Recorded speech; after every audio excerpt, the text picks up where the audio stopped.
একদম রাস্তার দুই পাশে প্রচুর গড়ে উঠেছে, কাদায় গোবরে রাস্তার অবস্থা খারাপ। এর মাঝখান দিয়ে আমাদের হাঁটতে হচ্ছে। এই রেজিস্ট্রি অফিস ঠিক তার নিচেই, যদিও হাটটি ছিল পলিটেকনিক্যাল মাঠ, ওই দূরে দেখা যাচ্ছে, কিন্তু মাঠ এখন চলে আসছে রাস্তার উপরে।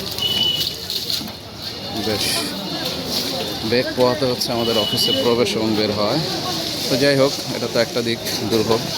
অন্যদিক দেখলে আমরা দেখছি যে প্রচুর দেশি গরু এবং বেশ ভালো মানসম্পন্ন গরু দেখা যাচ্ছে। ক্লান্ত হয়ে গরুটা শুয়ে পড়ছে।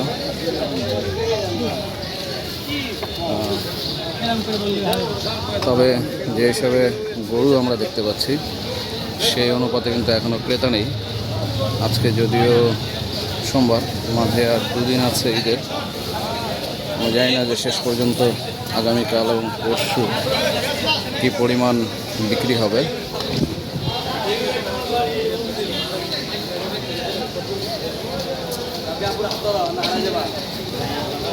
প্রচুর গরু উঠেছে। আপনি তেজগাঁয়ে ঢুকলে দেখতে পাবেন এদিকে যতগুলো সড়ক আছে, এখানে আপনি গুগল ম্যাপে দেখলে দেখতে পাবেন যে তেজগাঁয়ের এই সড়কটা ইউ আকৃতির।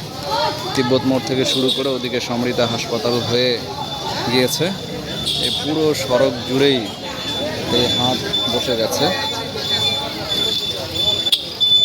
মানুষের দুর্ভোগের কথা তো কেউ চিন্তা করে না, সেটা এখন ওই প্রসঙ্গ বাদ। কিন্তু হাটের যা পরিস্থিতি, তাতে ক্রেতা একদম কম। একটু আগে একজন রিক্সা চালক ভাইয়ের সাথে কথা হচ্ছিল, উনি যেটা বলছিলেন যে উনি এই এলাকার বাসিন্দা, অনেক বছরই থাকেন। তো এত গরুর সরবরাহের আগে উনি কখনো এই এলাকায় দেখেননি। তো ওনার সংখ্যা যে খুব বেশি গরু সম্ভবত বিক্রি হবে না, অনেক গরুই অবিকৃত থাকার আশঙ্কা আছে।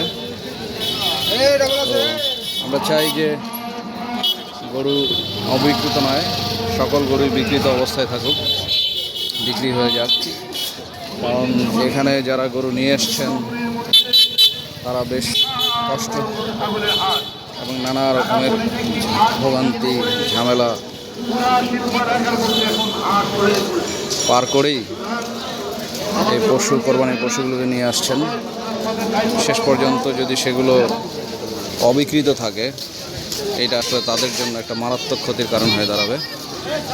এখানে একটা গরুর ট্রাক দেখা যাচ্ছে। এই ট্রাক থেকে গরু নামানোর জন্য এই বালির ঢিপি দেওয়া হয়েছে। গরু নামানো হবে এখনই।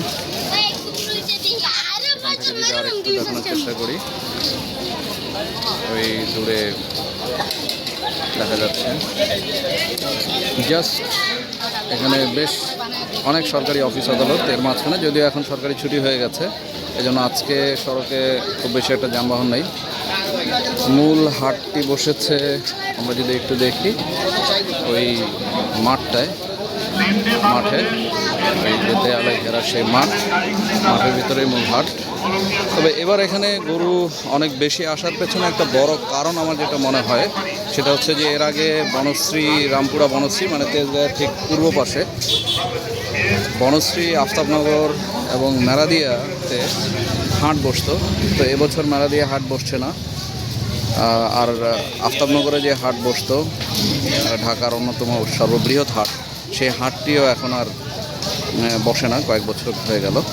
তো যে কারণে এইবার তেজগাঁয়ে সম্ভবত ওই হাটের যে চাপটা, সেই চাপটা পড়েছে এবং এখানে প্রচুর গরু আসতেছে এবং বেশিরভাগই দেশি গরু। এই সেই মূল হাট, এই যে দেখা যাচ্ছে, আপনারা দেখতে পাচ্ছেন, এই সেই মাঠের ভিতরে এই হাটটা। এখানে হাসিল ঘর আছে। এই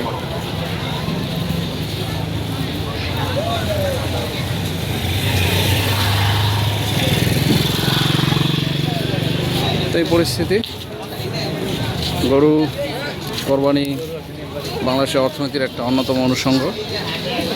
পত্রিকায় যেটা এসেছে যে এই কোরবানিকে কেন্দ্র করে আমাদের অর্থনীতি প্রায় 70,000 কোটি টাকা লেনদেন হয়, যেটা প্রায় $6.25 বিলিয়ন।